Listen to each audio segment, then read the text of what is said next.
பாக்யராஜுக்கு விருது கொடுக்க மறுத்த எம்ஜிஆர் என்ன காரணம் தெரியுமா? 1981ல் பாக்யராஜ் டைரக்ட் பண்ணி ஹீரோவாக நடித்த அந்த 7 நாட்கள் படத்துடைய சக்ஸஸ் பற்றி சொல்லி மாளாது. பாலக்காடு மாதவன் அப்படின்ற கேரக்டரில் பாக்யராஜ் பேசுகிற ஒவ்வொரு வசனமும் மாஸ்.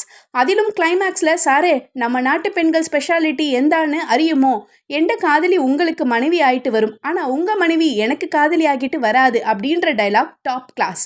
பாக்யராஜ் 50 நிகழ்ச்சியில் 45 வருஷ சீக்கிரட்டை உடச்சி பேசியிருக்கிறாரு பாக்யராஜ். அதாவது அந்த 7 நாட்கள் படம் பெண்கள் மத்தியில் பெரும் வரவேற்பையும் பாராட்டுகளையும் பெற்ற நிலையில் அந்த படத்துக்கு தமிழக அரசு விருது கொடுக்கணும்னு பலர் சொன்ன போதும் அப்போதைய முதல்வராக இருந்த எம்ஜிஆர் முடியாதுன்னு மறுத்துட்டாராம். பாக்யராஜ் டைரக்ஷனுக்கு மிகப்பெரிய ரசிகராக இருந்த எம்ஜிஆர் வழக்கம் போல அவருடைய அந்த 7 நாட்கள் படத்தை பார்த்து பிரமிச்சு போயிருக்கிறாரு. இருந்தாலும் தமிழக அரசு விருது கொடுக்க மறுத்துட்டாரு. அதுக்கு காரணம் அந்த படத்துல பாக்யராஜுடைய கேரக்டர் பெயர் பாலக்காடு மாதவன்.